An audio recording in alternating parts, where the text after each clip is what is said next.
I'm from fourth year mathematics and computing. And I am Dhruv Saraogi. I am from fourth year maths and computing.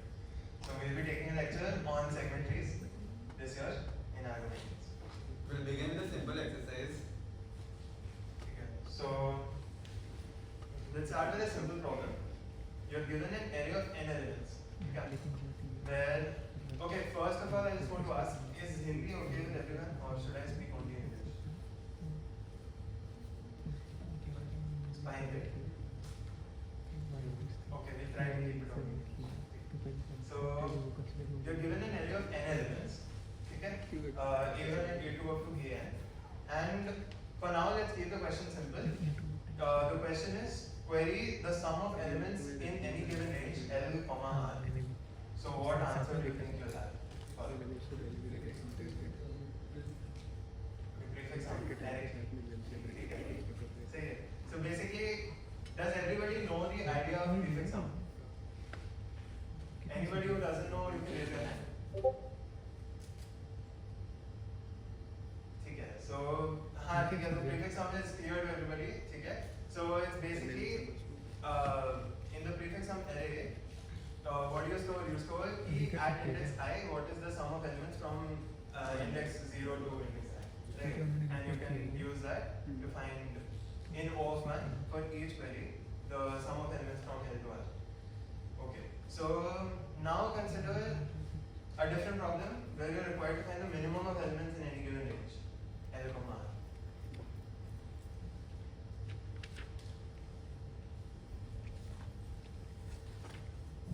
Basically, what I want to convey using this is that, see, if you have a problem where you have to find something such as sum, or say you have to find the XOR of elements between L and R, then it's easy, right? Because for these operations, there is an inverse operation, right? Like for sum, there is minus. So you can take sum of elements from 0 to R, you can take sum of elements from 0 to L minus 1, and you can take the difference of them, right? And you will get sum of elements from L to R. Similarly, for XOR also you can do the same, right? XOR ka inverse operation is XOR itself, right? So the same thing you can do. You can take XOR of elements from 0 to R, 0 to L minus 1, and take XOR of those two, and you will get the required answer. But for minimum, there is no inverse operation. Similarly, for GCD, or if say you want to find LCM, or if the problem is to find the bitwise OR of elements from L to R, in those cases, it is not possible to use a prefix array kind of approach, right? So we'll see that here you can use a segmented. Again, so now the definition, like the most general case where you use segmentary is when there are updates to your given array. Okay. So you're given an array, the array is A1 to AN, and now there will be two types of queries. One query will be where you have to find the sum of elements between L and R, right? And the other will be, say you're given a query in which you have to update the value of the array at a given index I. So that can be the second kind of query. Okay. So yeah, in this case, basically our array is changing dynamically. And if you think about the prefix sum approach, if you want to change the value of the array at a given point, you will have to change the value of the prefix sum array from index I up till index n minus 1. That makes sense, right? So order of update to the array will become O of n. The time complexity for update to the prefix array will become O of n, which is not desirable. So again, prefix array will not work here, and we'll use segmentary. And so there's one more, there are multiple cases where segmentary is used, but what we'll be covering today in the lecture is the array may be updated at a given index, or it may be updated in a given range. And both of the cases you can use segmentary depending on the problem. Alright, so starting from the basics. What is the definition of a range query? You're given an array, you're given some queries L1, R1, L2, R2, ऐसे Q queries are given, and you're given a specific operation, some XOR, min, etc. And for each given query, Li comma Ra, you want to find the value of AL operation, AL plus 1 operation up till AR, right? That is your range queries. And then, so your range queries can be of two types. The underlying array stays the same, static as I just explained, or it can be dynamic, or the elements of the underlying array will change over queries, and that is hard. Yeah, so here, one thing you need to note is you'll see a lot of solutions online, okay? You'll see you can sort the queries and you can use a sparse table, you can use Fenwick tree and all that, but usually segment tree works better. Yeah, but most of the time segment tree is just an overkill. The meme is just for a meme purpose.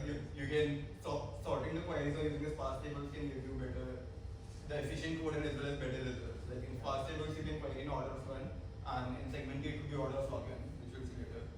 Okay. Coming to the structure of the segment tree, but before that, the segment tree we will be using here is will have a one-based node indexing, which I'll tell you about what do you mean by node indexing in the next slide. So basically, there are two kinds of segment trees. There are multiple kinds of segment trees that people implement. One is where the underlying segment tree array is of 2 into n, where n is the size of the array, and the other is where you have 4 into n, where n is the size of the array. Right? And again, and there's a second part, indexing, which can be zero-based indexing or one-based indexing.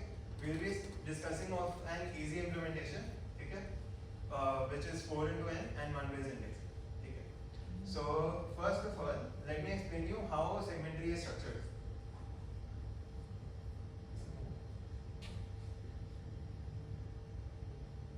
Okay, segment tree is basically an almost complete binary tree in which the topmost, the root node stores the sum of all the elements from the array. So in case of a subsegment tree, in case of a Zor segment tree, it will be the Zor of all the elements, and based on the operations, it can be what you want. But the idea is to store the value for the complete array, the operation performed on each element of the array. Then for each of the child, we divide the array in multiple halves, like into halves, and then it will store the sum of the two halves, each of the child. And the process continues until we have this leaf nodes where the individual elements are present. So if we take example of this particular array of 5 elements, with what we see is the root node contains the sum from A0 to 4, which is sum equal to 3, and then we divide 4 by 2 into two childs, where sum is from A0 to 2 and 3 to 4, and then so on until we have the leaf nodes containing the individual element from the array. Like you can, so you can look at the figure here for clearly understanding what is going on. So, you're given this array of 5 elements, right? And there is this root node which contains the final answer if the query was 0 to 4, right? And then, like in this example, 0 to 4 is there, divided by 2. 0 to 2 in one left child, and the right child contains 3 to 4, the next segment. So basically breaking each segment into halves as best as you can. In this case, because the segment is of length 5, so you will divide it into 3 and 2 because it's not even. Okay? So based on this structure, we have a question ahead. What would the height of the tree given the length of the initial array is n? Any answers? Now the second question is, what would the upper bound on the nodes in the segment tree given the length of array is n? We have seen the answer in the previous slide was 4 into the size of array, but I want to know the reason. What is the reason? And we'll discuss why that is the answer also. But for now. Okay, tell me the reason for two times. So the total number of leaves would be 2 to the power n, let's say 2 to the power k, and above that it will be 2 to the power k minus 1, and above that it will keep on going till the number of nodes at that particular level is 1, and the summation from 1 to 2 to the power, summation of 2 to the power I from 0 to k minus 1 to b to the power k minus 1. So it is 2 times. Right. So in that case, consider the case when the n is not a proper power of 2.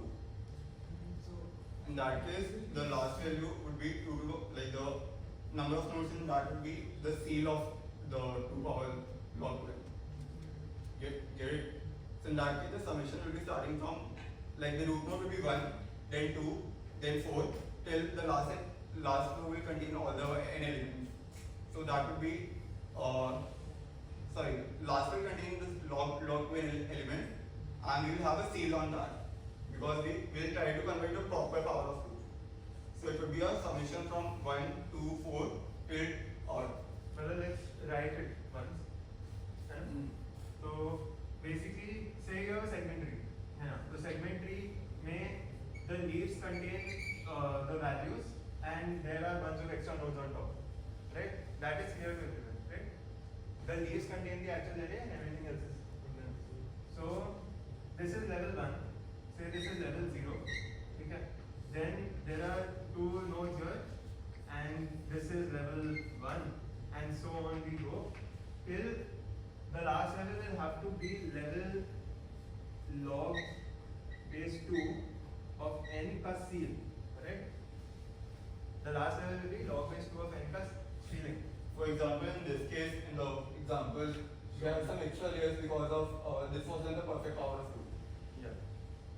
So you can basically say that you, for a given n, you find the next closest power of 2, and that will give you the height of the tree, right? Okay. So if I count the number of nodes and I assume that the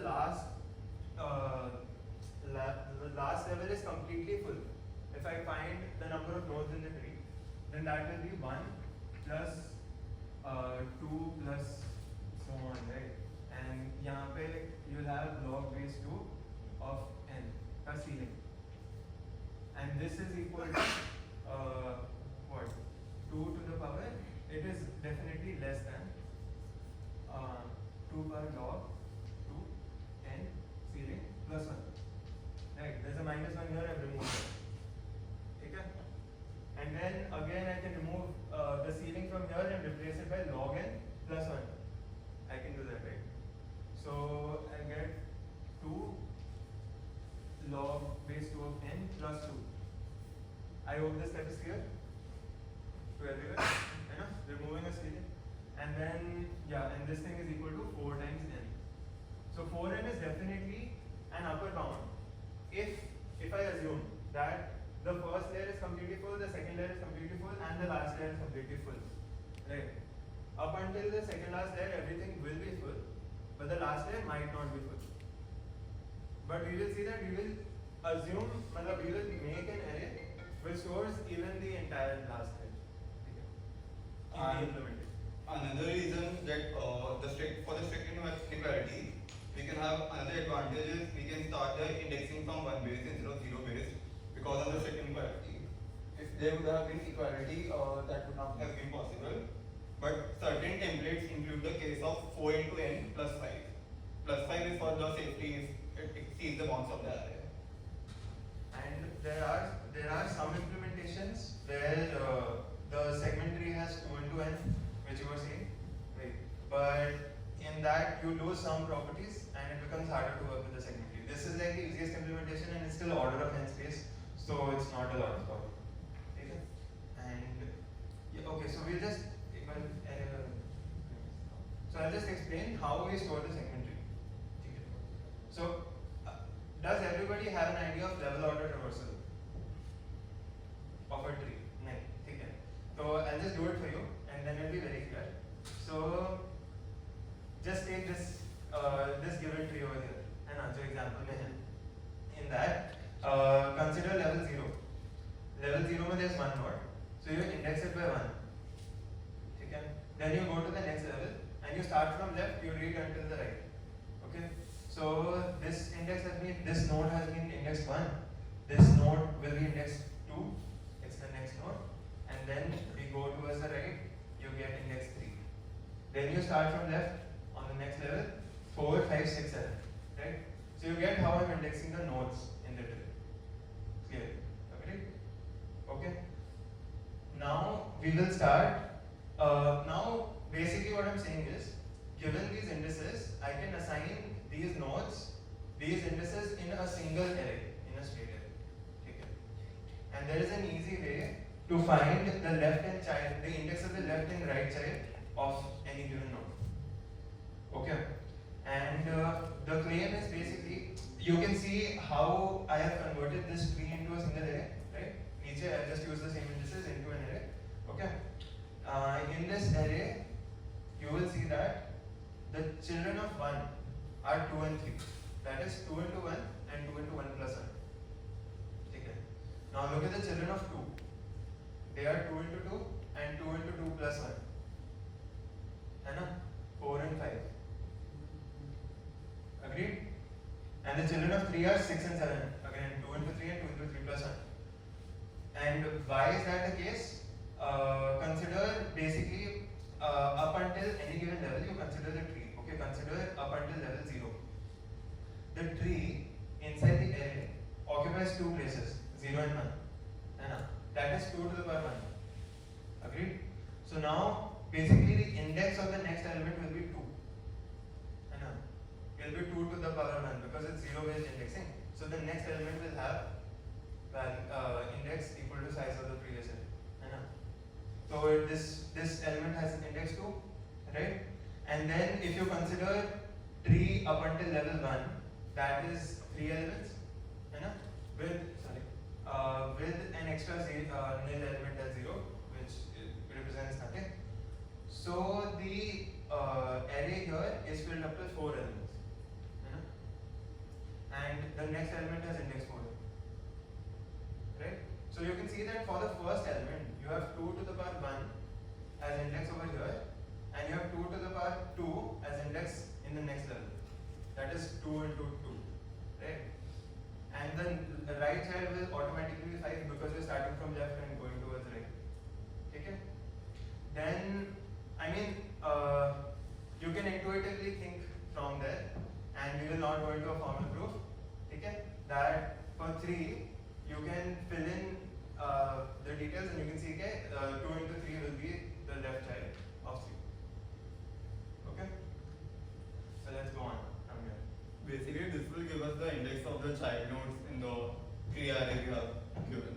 It's like flattening the tree, and for each index, or for each parent, we have the child indexes by 2 into n and 2 into n plus 1. Is that clear for everyone? Okay. So I'll just write that also on the board.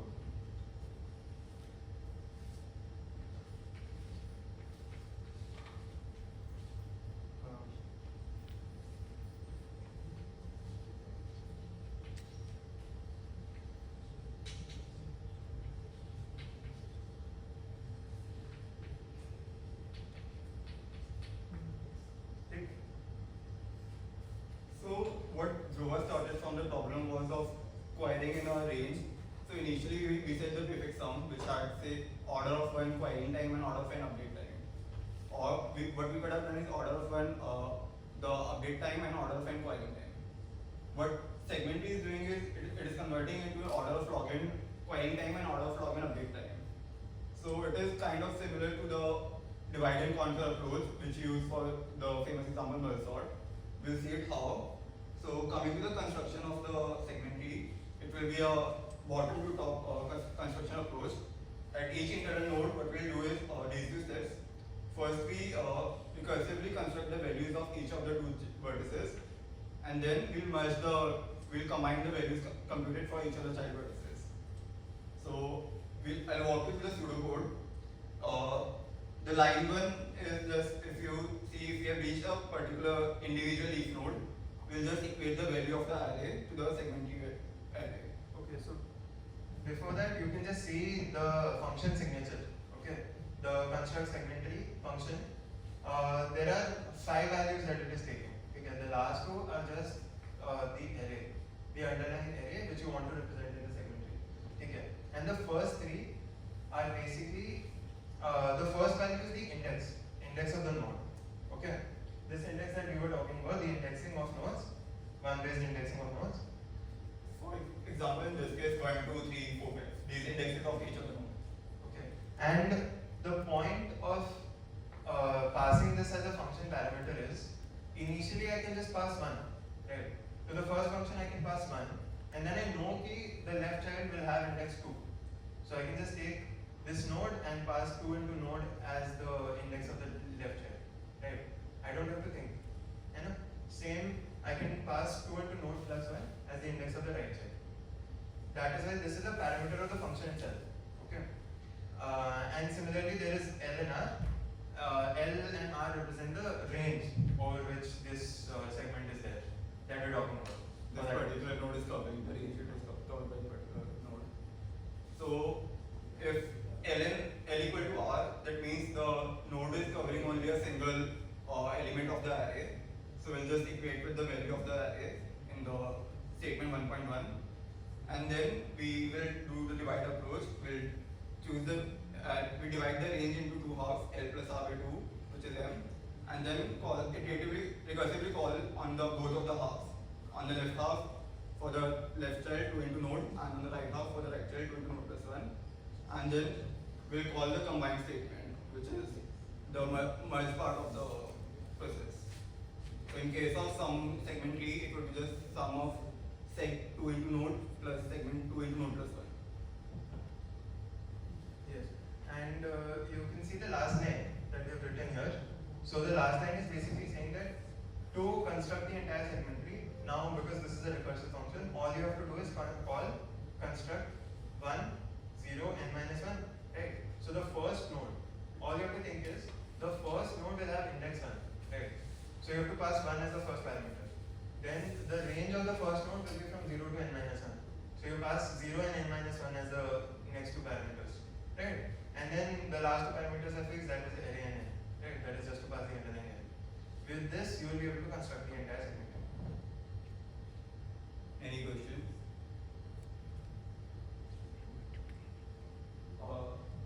Coming to the querying part. So in the querying, there would be three major types of conditions we will see. First is like if first we come to the signature of the function. It takes the 5 inputs. The last 3 are meant for the tree internals, and the first 2 are the query range we are querying. So QL to QR means we are querying for the case of say sum, we are querying from range A array of QL to QR. And the node is again the tree index, the node of tree, and L to R is the range which is the range of the tree array. The node. Yes. It is the node that we're talking about. Basically, node L and R are still the same that we had in construct. They represent the single node that we're talking about. So the three types of overlaps are like, the first one is in the case when the query left is greater than the right of the segment T which is covering, the node that is covering, and the query right is less than the left of the range of the node that is covered by this particular segment T node. So what does that mean? Basically, say you're in a function call, okay, and you're talking about a node where the range is from L to R. I'm writing notation here is exactly as in the function parameters. Okay. So the range are L and R for this given node, and its index is given by the variable node in the previous function. So, and apart from that, you have a query range which is the closed interval QL, QR. Okay. So the function is currently looking at this node, and this is the query that it wants to talk about. Okay. So there are 3 possible cases. So the first type of cases when the query range is outside the node range. There is basically no overlap between QL, QR and L, R. Right. So how would you check that? You would check that basically QR itself is less than R. है ना? या फिर QL QR is less than L and Q. Oh sorry. QL is greater than L. Well, basically you can easily check that this interval does not intersect with this interval. Right. And if there is no intersection, then you have to return a dummy value. Which would be 0 for case of sum, for case of minimum it would be minus infinity, maximum infinity. Sorry. It's the opposite. And the second type of overlap is when QL and QR is completely contained within L and R. LNR is completely contained in QR and QR. In that case, what we have to do is we have to return the value computed for that particular node, stored in that particular node. So that is already stored in the segmentary array. So you can just return that value. Right? That is also clear. And the other cases when there is no complete overlap, there will be a partial overlap where QL and QR is contained in LNR. So in that case, what we'll do is we query both of their children, and what we'll do is we divide the range of LNR into parts and then query for the left child and the right child.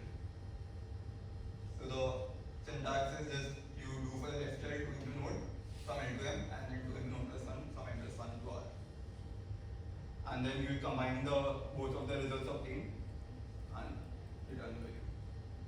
Again, combine will be plus for the case of it, some segmentary and minimum and maximum based on operation. So you need to be careful about two things here, and that is dummy value, right? The dummy value that you have to return and the combine function. Yes. Right. Coming to the previous example, so in this, if the sum, we have to calculate the sum from second index to fourth. Then there is zero-based indexing.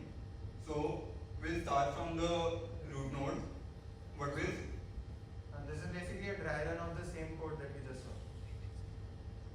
So what we'll see is 2,4 is contained in 0 to 4. Then we split the 0 to 4 range in two parts, and then we have an overlap of 2 with A0 to 2 and 4 with 3 to 4. So 3 to 4 is completely contained in 2 to 4. In that case, we'll just return the value of this particular node, which has sum equal to 1. And in case of in the left case, what we'll see is it has a partial overlap only with the value of 2. 0 to 1 we don't have any overlap. So we'll return the value 0 in this case and the value of minus 2 in this case. So our answer would be minus 2 plus 1, which is minus 2. So so basically we were able to find the sum from 2 to 4 in this query. I hope it's clear to everyone. Yeah? So clearly there is one question, how many nodes are visited at each level? It will help us to tell the time complexity of the query part of this segmentary. Right. Like for now, so it feels like in the second level all of the nodes are visited. Right. So if maybe the range was larger and the tree was also larger, you will end up visiting too many nodes. That will be a problem. So we will have to find a bound. Yes. For that case, the important thing to note is at each of the level, we'll be visiting at max of 4 nodes. And why is that the case? If you'll see, since we are querying on a continuous array, so if we start from say this particular node, we are querying a continuous array QL to QR. So it would have a partial overlap with this child, and it will have some partial overlap at this particular point, and in midway between, we would have already covered the ranges from this part to this part, and these would have a complete overlap. So some point before only, we would have observed a complete overlap, and we have just returned the values. So at this particular point, we have the leftmost child with the partial overlap and the rightmost child with the partial overlap. And now, what we'll see is in the next level, the query will go forward for this left child and this right child of this node. Similarly, left child of this node and right child of this node. And in between, this part is already returned, so we won't query the region in this part. So, what we'll have is at particular level, we have only 4 nodes being queried, and since the height of the tree is of the order of log n, then the total number of nodes being visited are 4 times log n, which is again order of log n. If anyone has a doubt, you can ask. Anywhere up till now. If you're completely lost also, you can ask. In the query function, why we are passing equal? In the query function. So node is basically the index of the current node that I'm talking about. But in the practically when we want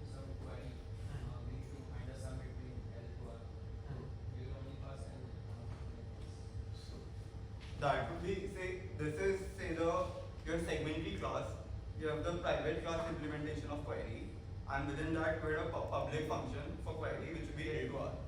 So, whenever we have to query for the first L2R range, our internal query function will be called, which will be query QL2R, would be our L2R, which is given in the public function call, and node will be again the 1, we will start with 1, and L2R is the range covered by the node. That will be 0 to n minus 1. Is that clear? So basically, because it's a recursive function, so first time you just have to call query QL QR 1 0 and minus 1, and that will take care of the rest of it, right? Which is what we saw in the dry run also, right? So you were calling query 2 comma 4 on 1 comma 0 comma 4, and so you first note that there is a partial overlap, and then you just continue in the way that we discussed. And you need to, you realize, right, that node is needed to be able to access the segmentary. The value of node is, because the segmentary is just an array, and node is the index. So which child index we have to visit is determined by the node value. Coming to the update part, update is kind of just DFS. We find the particular node we need to update, and then we'll go up and combine the values in the parent nodes. So for that, what we'll do is we at the leaf level we find that L is equal to R. We have the segment node equal to the update value which is passed, and otherwise we'll see which section of the segment tree contains that particular point where update needs to be made. For that, we find the middle index, and if the index value is greater than the update index value, then that means our update index is in the left hand side of the tree. And if it is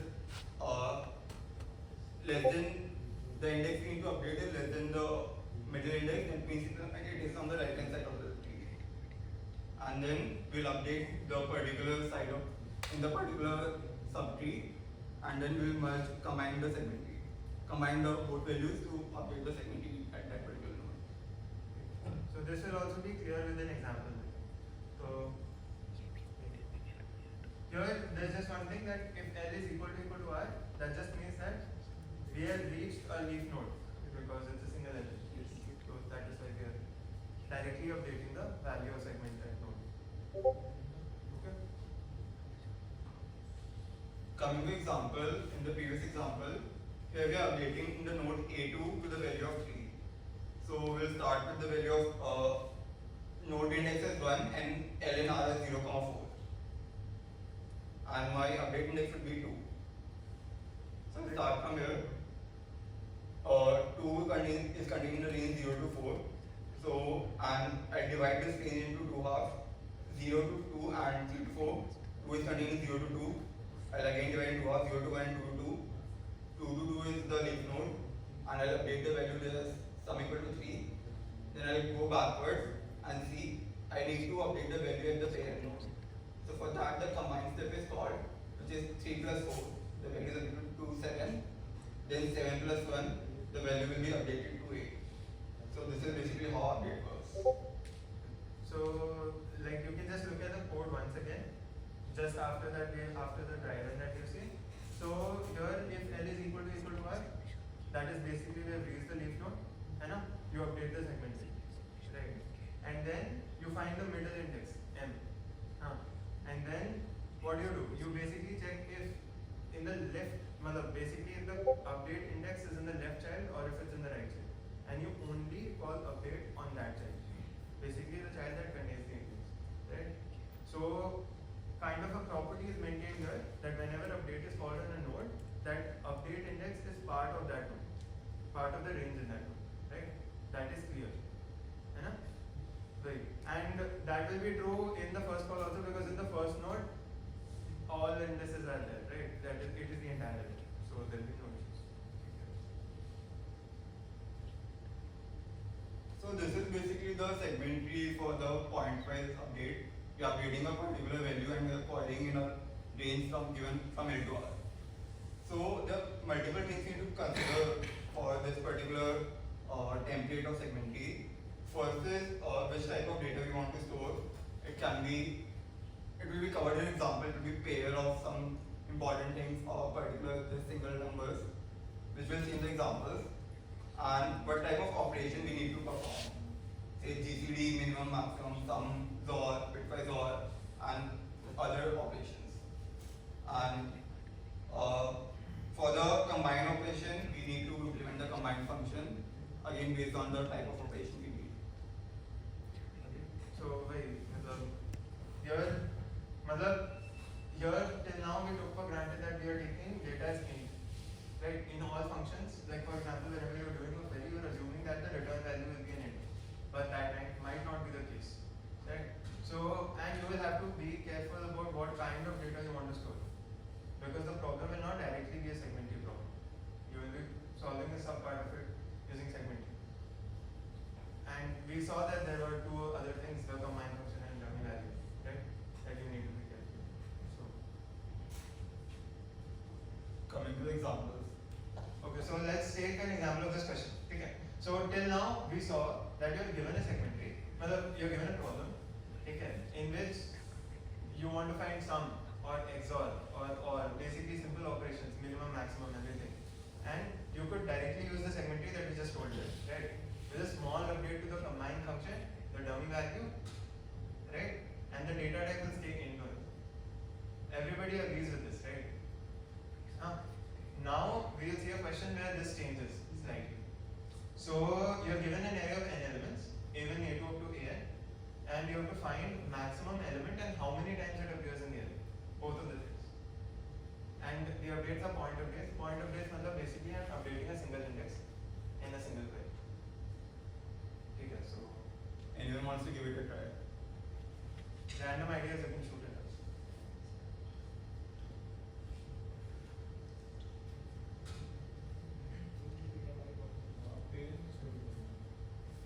Store will not update. Okay, so what all changes do you think you'll have to make? In the implementation, function implementation.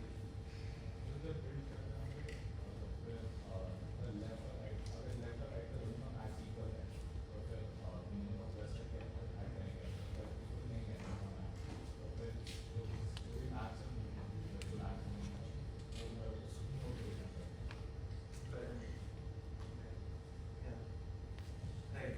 So did everybody get that? नहीं, ठीक है. So हाँ ठीक है. So अभी let's see the last slide. ठीक है. 3 things you have to take care. Okay. And then we'll go through the entire segment here. So 3 things are, one is the data type that you want to store. ठीक है. A single int will not be sufficient here for sure. Second is you have to think about the combine function. Okay? You're given 2 nodes, you're given the data of 2 nodes and you have to combine it. We'll come to that later and then you have to consider dummy value, which we'll see. Okay. So first is data type, and the proposed solution is basically that you store a pair of max value and the count of max value in there. Okay. Got it? So I'll just write that.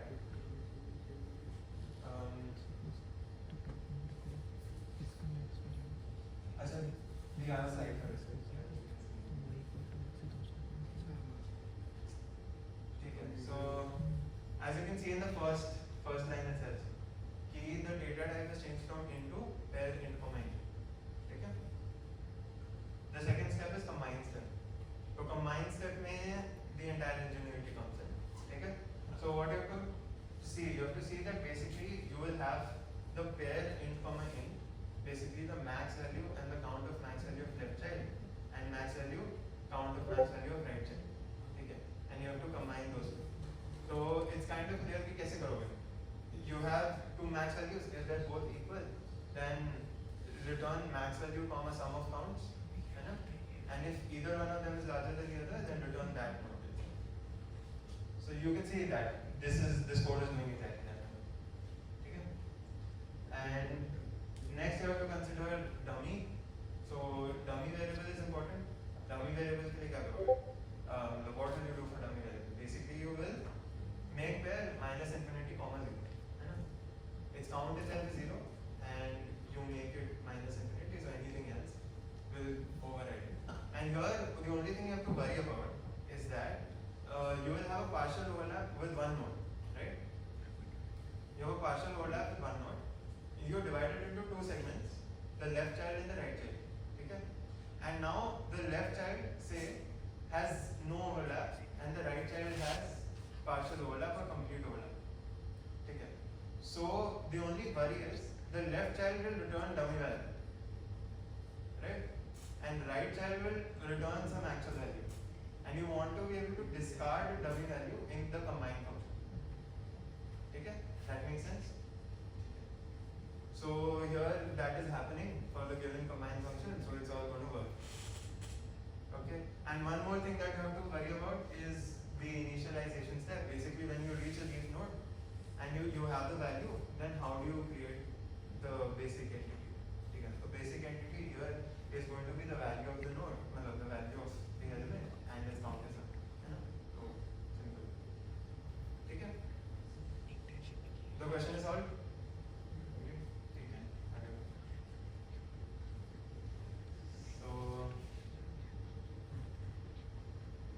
So in this particular question, what we are given is an array of n elements A, and we have to find a non-empty subarray with maximum sum and return the sum within a given range. So we are given a range L to R. We need to find the array with the maximum sum within this particular range. So obviously the elements can be negative as well in the array. So for example, if we take the array we are taking, in this the array is 1, 3, minus 2, 8 and minus 7. So if we query from index 2 to 3, the answer would be the sum is 8. The maximum sum within this interval is 8. So this is what we need to do. So yeah, and there are pointwise updates. So and it could be the case that you can have 0 element as well. So if the L to R range within the array contains all the negative values, then you have to return the value 0. So any solutions? Any suggestion for the solutions?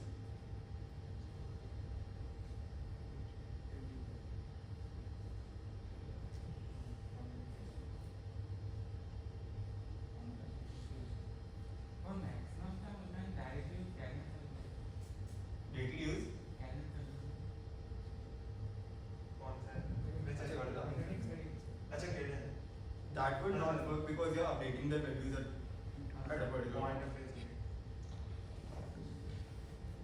So what do you think you can do? Someone who learned segmented today and do you have a solution? So first thing you need to decide is on the data type. So what type of data will store in the segment?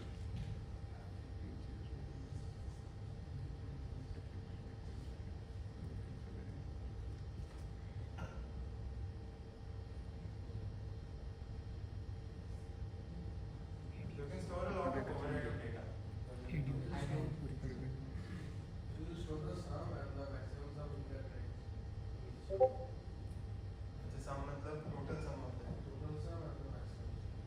But in that case, how will you combine two like left child and right child? The total sum will normally normal and for the maximum sum.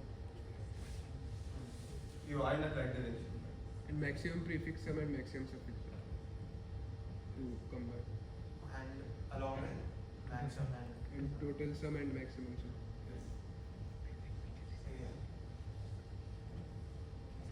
Is everyone getting some intuition for this answer? Like why would we need the maximum prefix sum and maximum suffix sum? Because there is some combined step also, right?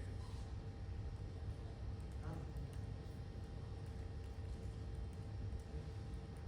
Okay, so we'll explain the solution, I guess. If someone wants to think more, you can tell us to stop. So we'll move on to the solution. Okay, so here again you can think about now here data is not going to be pairs also, it's going to be a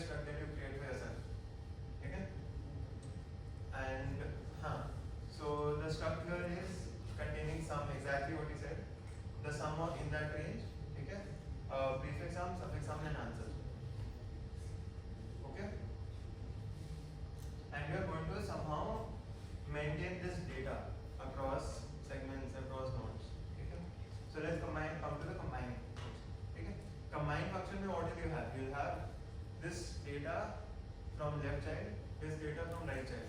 You have to create 4 new values for this the combination of the left and right child.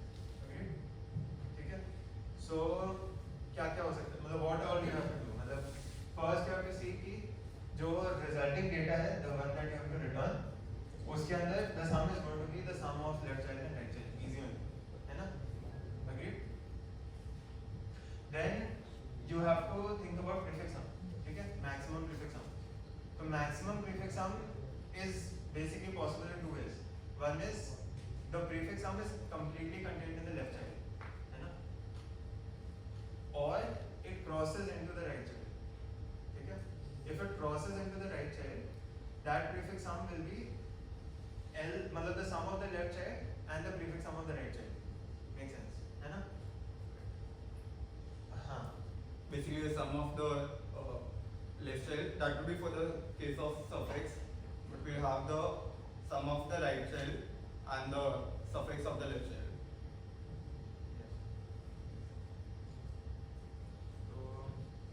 So you can see मतलब basically these two lines of code are doing arithmetic, finding the maximum prefix sum for this combined node, right? It can either be the prefix sum of the left child or the sum of the left child with the maximum prefix sum of the right child. ठीक है? Clear है ना?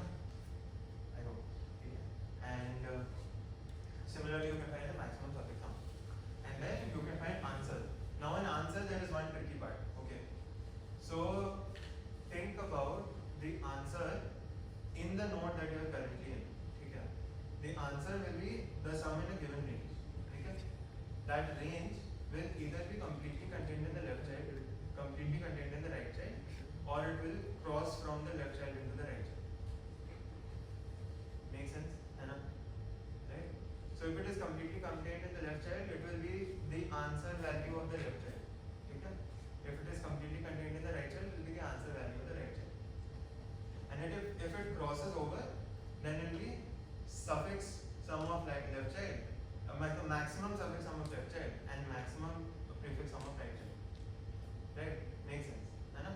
Basically, you want to maintain a continuous separate.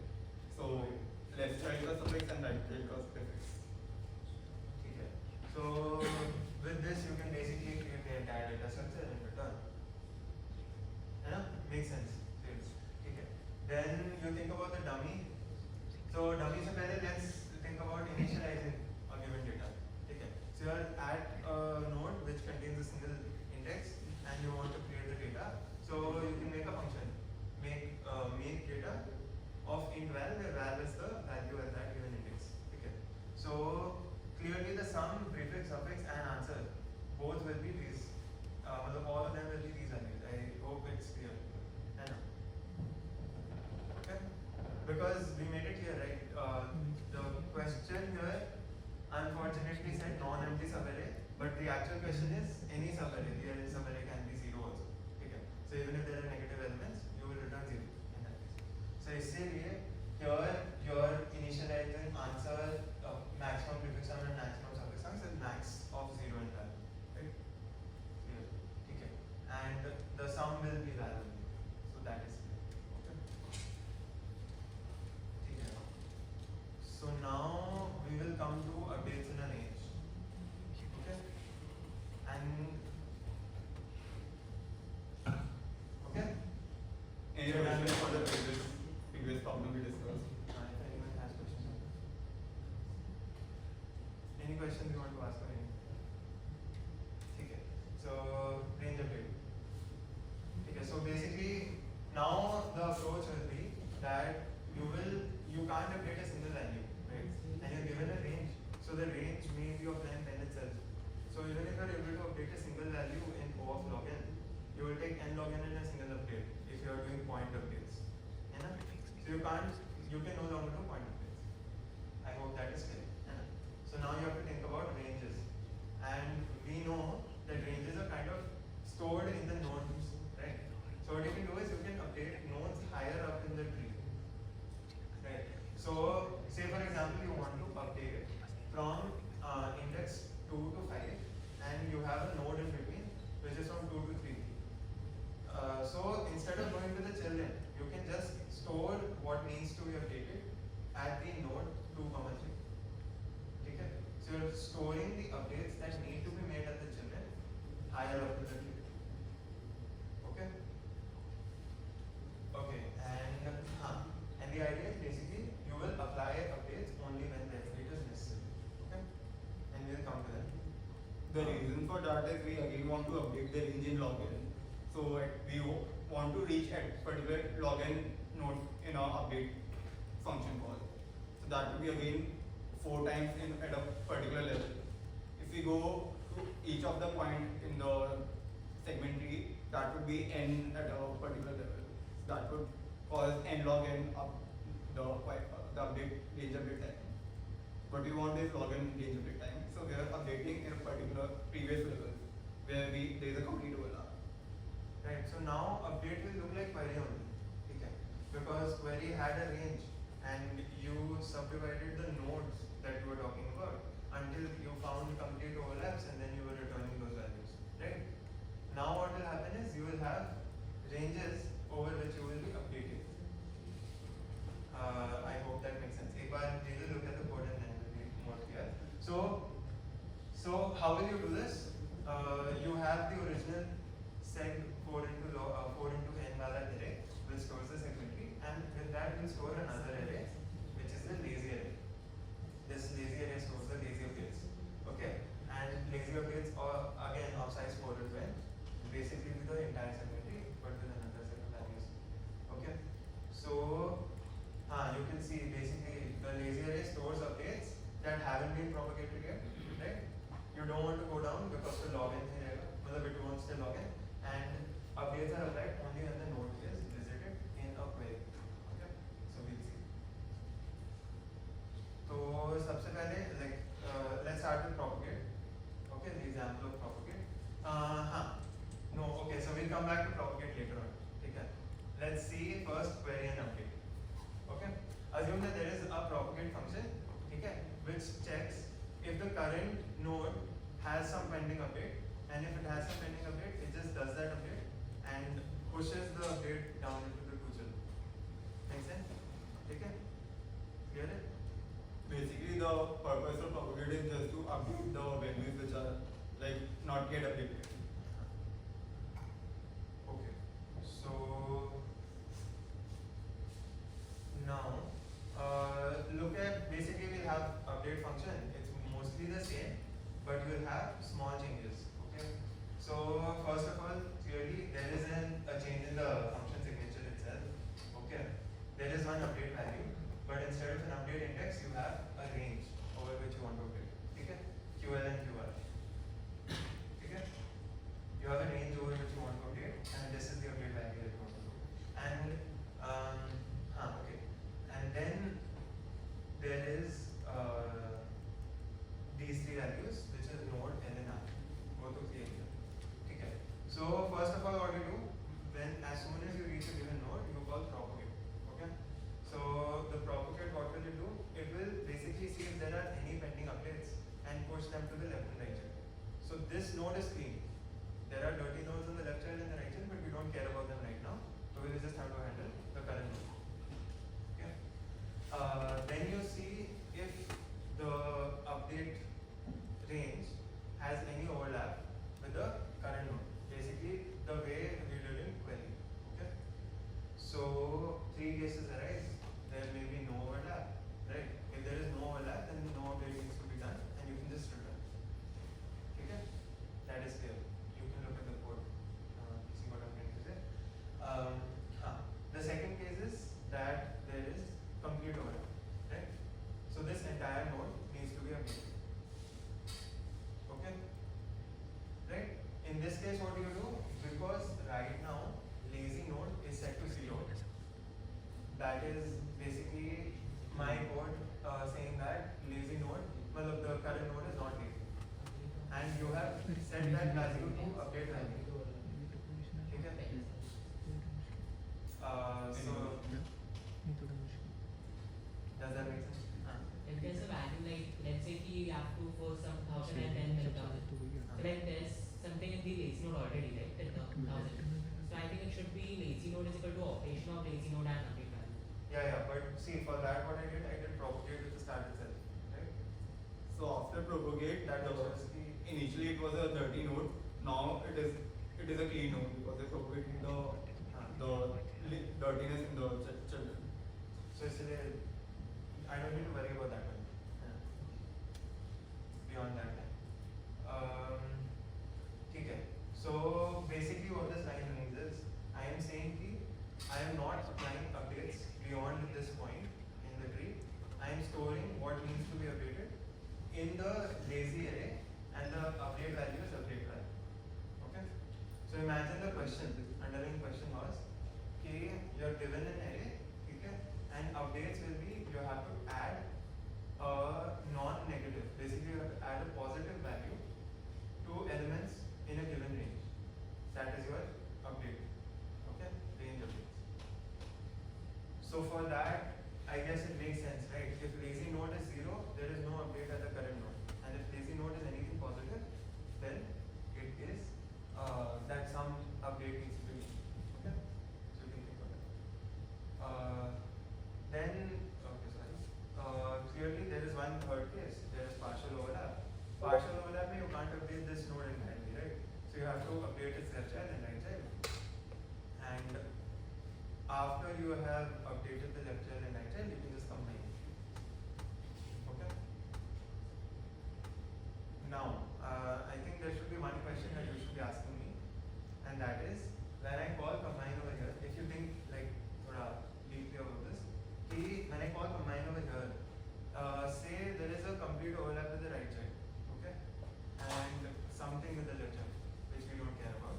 So if there is a complete overlap with the right child, so I have not, if you see the code here, I have not updated seg of node. I have not updated seg of node, right? I have just stored what needs to be updated in the lazy array, right? And returned. So basically, when I call combine on these two values, the seg of left child and seg of right child, the right child will not have the required value, right? Does that make sense? What am I trying to say? Okay, so if someone is not here, you can tell me. Okay, so basically, when you call update, okay, and consider the case that there is a complete overlap. Okay, in the case of complete overlap, you're not changing the value of the segment tree. You're not changing the value that is stored in the segment tree node, right? You're just storing that some update needs to be made in the lazy array, right? So if I call my combine function like this, the way it is done here, and say that when I pushed the update in the case of partial overlap, the right child had complete overlap. Okay? So the right child, the segment tree value has not been updated. Right? And so now if I call combine over here, there's an issue because the right child value is not correct. Right? Because the right child value should be whatever value it already had plus the length of the range into the update value. Make sense? In the special case of the question that I was talking about. Right? So, basically this code is wrong. And that's my mistake. यहाँ पे you should call combine of 2 into node and combine of 2 into node plus 1. Okay? And the function itself should call propagate on right child and left child. Okay? Before it combines the values. Make sense? Okay? Okay. So this is clear to everyone. Combine function will call propagate. Yeah, on right side. ठीक है, I hope this is clear to everyone. एकदम. Okay. So then we come to query, and in query, what you can do is, Like just similar to what he said about combine, we need to query between the QL and QR range. So we can ignore if there is a case of no overlap, but for other cases we need to have the values updated for this particular node on which we are calling the query function. So for that reason we can just call the propagate at the start of the function and it will update the required nodes within this range and it will help us to find the final value. so basically, if I call propagate at the start of the function itself, then I don't need to worry if the value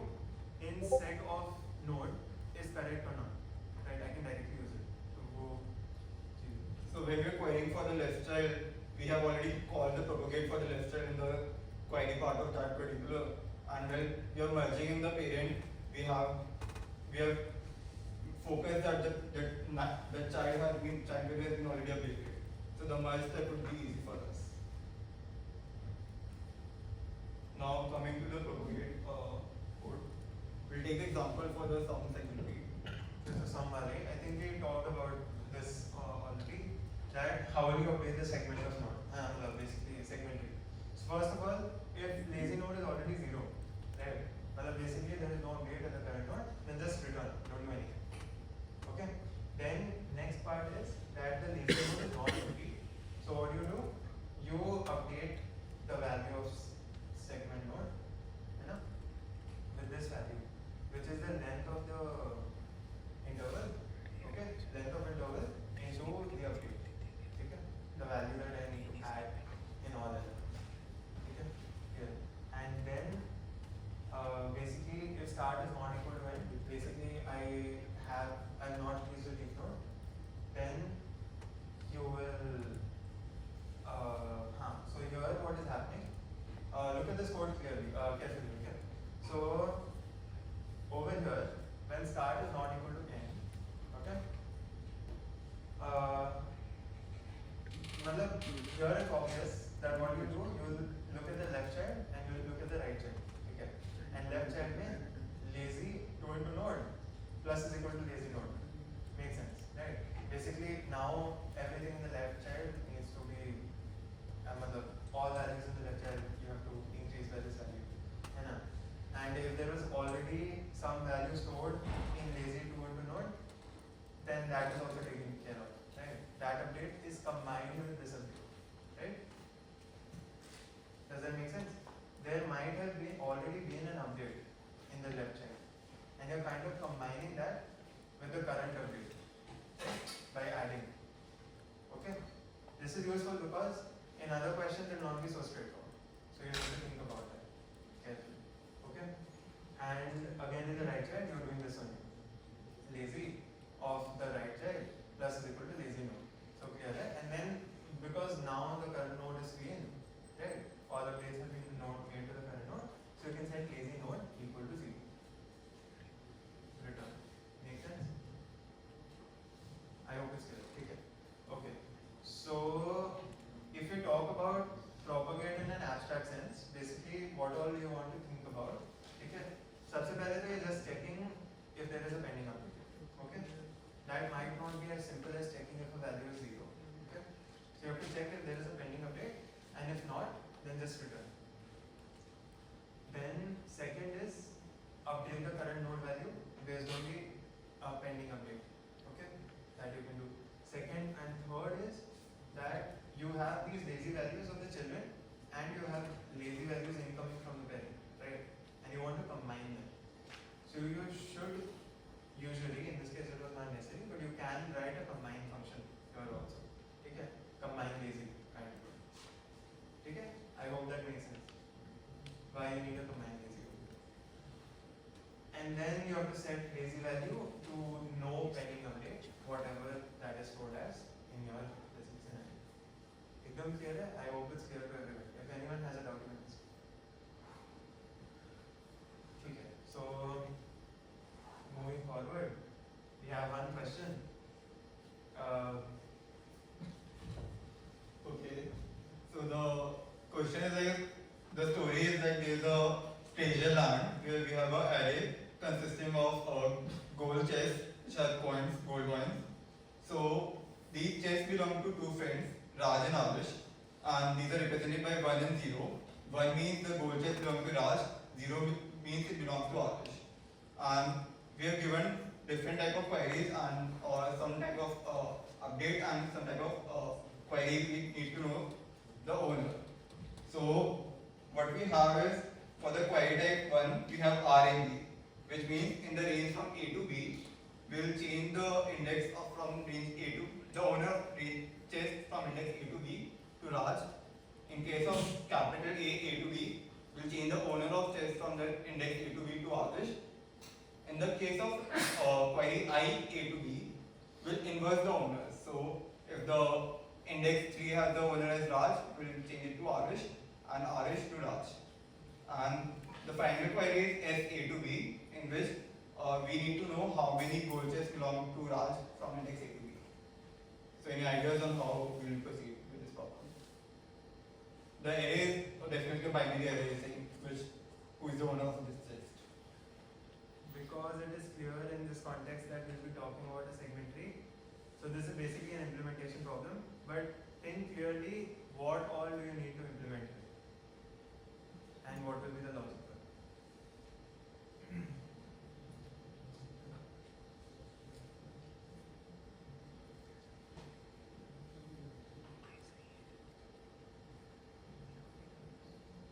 So starting with what would be a data type of the segment tree?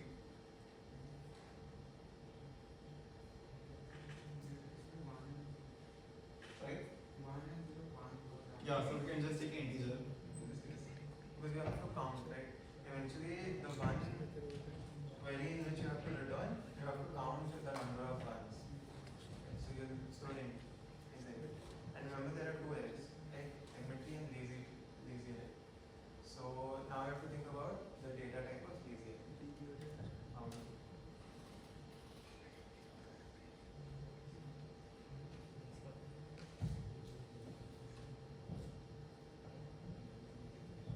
Really, we cannot store 0 as a lazy array because that is like changing the chest to Orish type.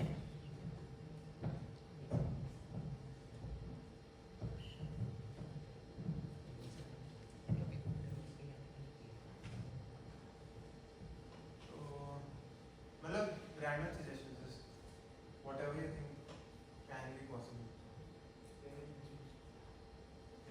For one for assignment and one for inverse. Why combining two inverses are together, then that would cancel out. And for combining if the down the for combining the one which is above would dominate the one which is down. And for inverses, we just need the parity of inverses. A pair might work.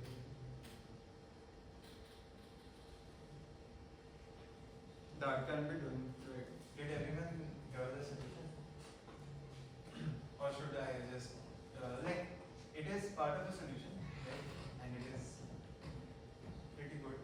So, okay, so basically what he's saying is you can store a pair, right?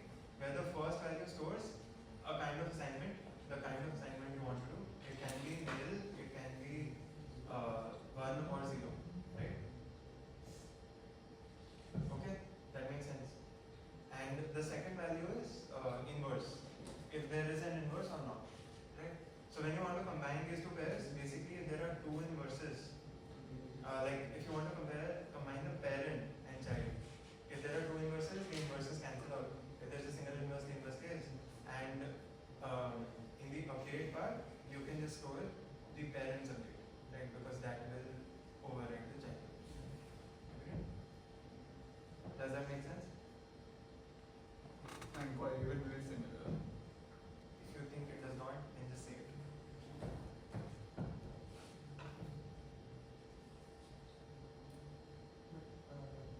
How would you know that inverse is after the assignment or inverse is before the assignment?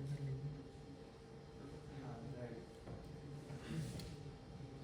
I mean, that is there. Okay.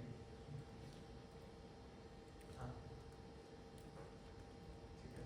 So, there is one problem here that basically you don't know if the inverse is after or before the assignment. And if the assignment is after the inverse, then the inverse doesn't matter. Right? So we need to take it. So in that case, say initially we have assignment for Arush and we call the inverse function. We won't change the second part of the pair, we'll change the first part of the pair from Arush to Raj. Or otherwise from Raj to Arush. And if we have the say assignment, we'll reset the inverse value and we'll set the value for the first part of the pair. Right, so that is the logic of how do you think you can store this logic? It's very simple. The most simplest will also work. So,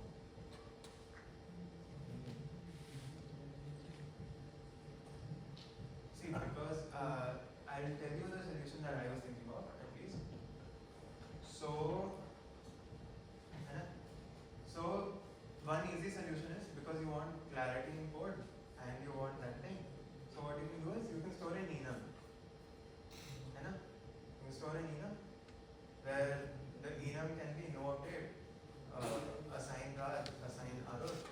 or inverse, right? And at any given time, the update will be one of these only, right? The update on a given node will be one of these only. You don't need a pair, basically. Does that make sense? Right? Because if an inversion is called on an assignment, then it becomes the other assignment. So it's still one only. Right?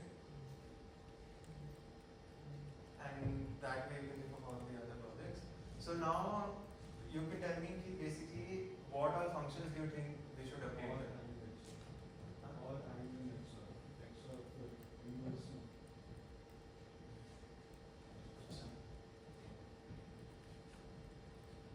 So like how do you think you will store the operations? So if you want to assign Raj, let's say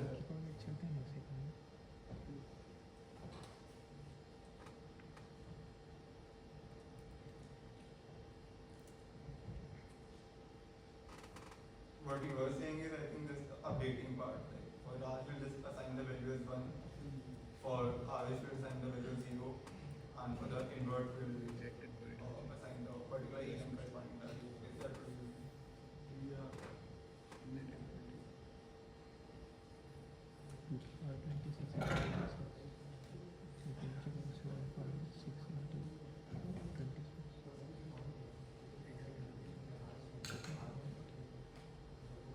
Is there anyone who does not know what is an enum? Nahi, right? ठीक है. So now we have two parts of the solution, right? You have enum, है ना? And you have that you have to store int as the data, right? Now tell me what all changes, like what all functions you have to implement and everything else stays the same.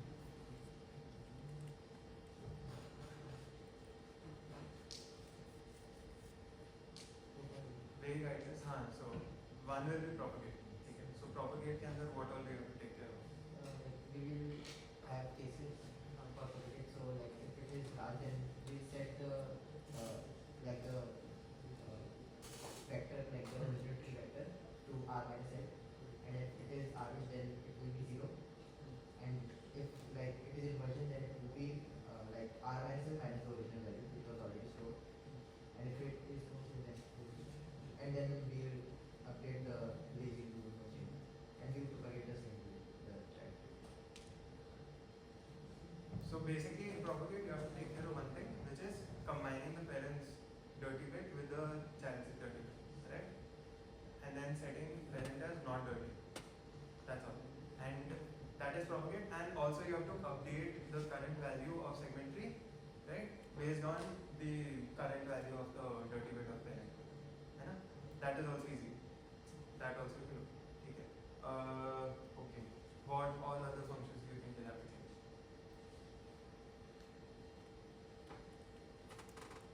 See, I think nothing else will have to change. You can just go through the code anyway. Whenever you are working with segment tree in a CPU contest, you will have the code in front of you, and you can just make changes to it. So propagate के अंदर you can see this part will change, right? Here this will change. Then here you will be combining the values, and you will be setting the lazy node enum to not dirty. Over here, I don't think there is any other change that we need to do, except for the fact that in combine you set the simple function add, right? Add left value and right value. Since we are looking for the count of the number of this large. Agreed? Then in query, again, you don't need to do anything, right? You just need to take care of dummy value. Take care. So dummy value in this case, what do you think it should be? 0 yoga, because right, because you have to kind of find the array sum, right? It's number of ones is equal to the sum of ones. So again, you can set it to 0. It's easy. Yeah, that is the question. And that is the segment tree. So Yeah. any doubts on the lecture, any part? Basically, we thought that we'll have to explain more, but a lot of you knew a lot of things. Okay. If you want, we can like explain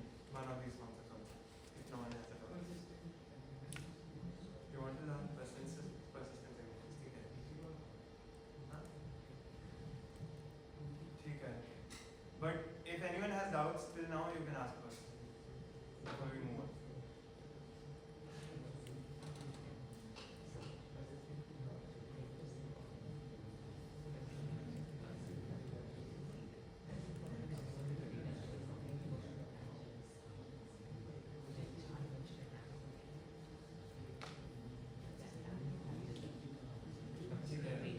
So then we'll be starting with persistence inventory, okay, and try to finish it up in 20 minutes. Okay?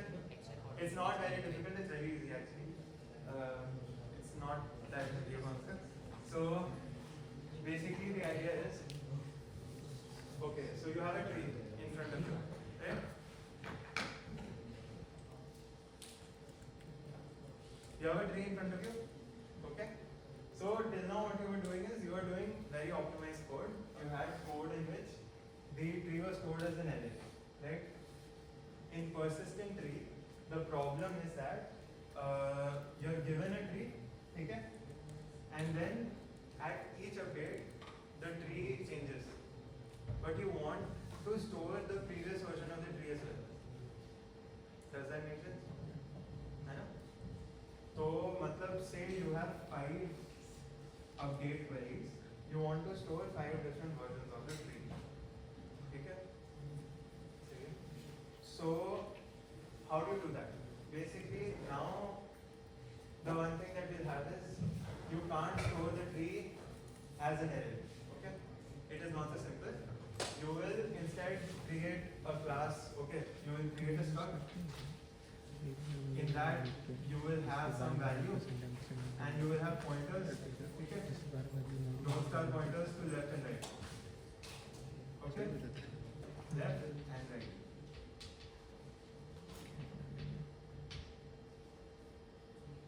Clear?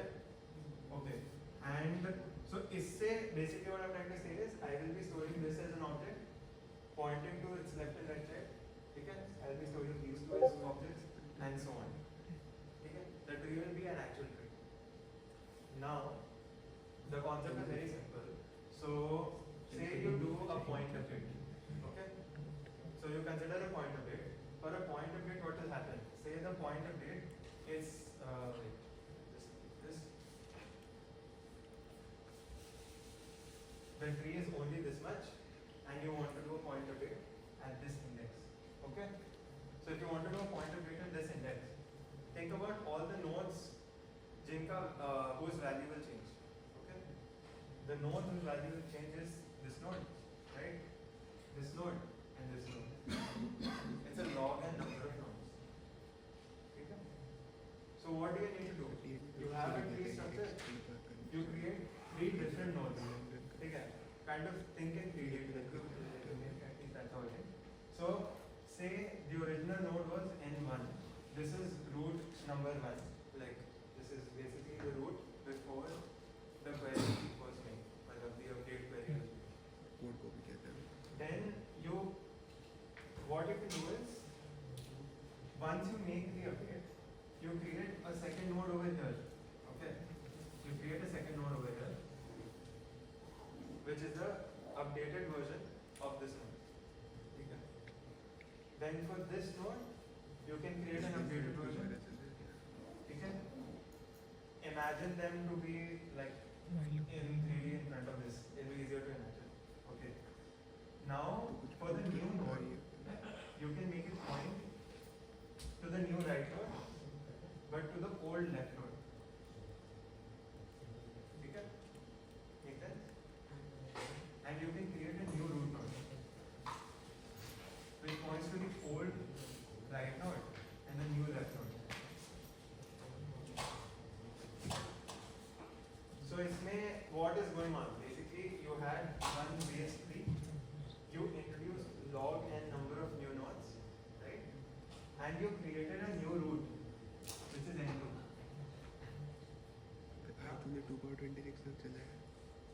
Okay.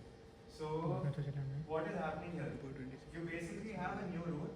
If you access the tree using this new root, you basically have the tree after the first update query. And if you access the tree using this root, you have the tree before the first query. Make sense? So what you can do is you can make an array of root nodes. उसी में एक second Okay, and so you have basically all versions of the segment tree, and this is persistent segment. That's it.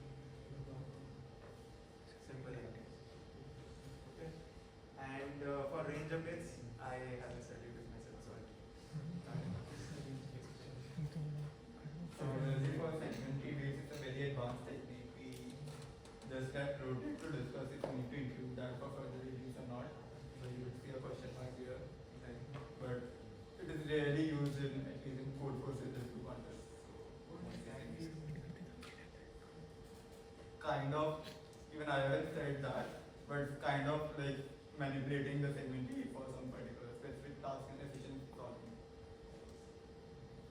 Okay, and since we have time, I think we can cover Mozart trees also.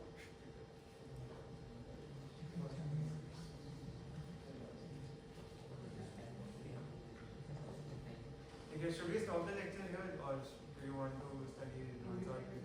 Huh? Story is a little lengthy. Starting with the ठीक है Mozart's tree भी बता देता हूँ. It's not very complicated also. ठीक है? Hold on to the seats. So basically, what happens is, right now, Mozart trees के अंदर कुछ there's not much. You have a root node. ठीक है? Root node has values. है ना? It has a range, and it stores a single value. In merge-sort tree, instead of single value, you store the entire range of values. ठीक है? You store the entire array in that range. Does that make sense? So, I think it is clear now कि merge-sort tree what it does, right? So, for example, say you want to find. In general, it is used to answer the queries like how many elements are less than a given upper bound. So, in a range from A to R, how many elements are less than say to M? Okay. So, ठीक है, for that specific question, I think it's clear कि if I store at each level of the node कि the entire array, then you can find कि how many elements are less than K. By combining also, you can just add the right, left and right side. ठीक है. And for implementation, how do you implement it? I think that's the last question that you need to answer for this part, and that is the so you have root. Root has to store the entire array. Okay? That one is clear. है ना? So you make one array. This is level 0. Okay? Now there are two children in level 1. Okay? But if you combine those two children, you will have the entire array. Agreed? So you just store the entire array again. Okay? Got it? So, does that make sense? You store the entire array again, and whenever in the function you reach at say the left child in level 1, what you will have the left index and you will have the right index. Right? You will have the left index and the right index. So you can just access the array between the left index and the right index. That becomes the left child. Got it? And the remaining part becomes the right child. Clear? And so again at level 2 you will store the entire array, and level 3 you will store the entire array up till the last level. Okay? Clear? And here one thing you have to modify, you don't have to pass the index of the node, right? While you are traversing the array, while traversing the tree in a recursive fashion, you don't need to pass the index of the node, you have to pass the index, the level that you're on, so that you can access that particular array. Make sense? Okay. नहीं है अभी तो that's it. That's one sort. Like if anyone is not clear, you can ask me questions on the implementation or any part. Use case.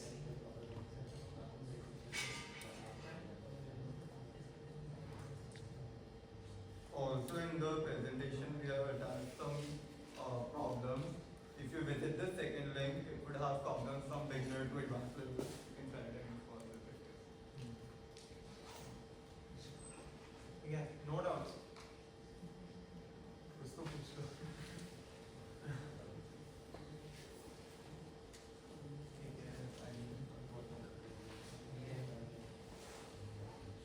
Thank you.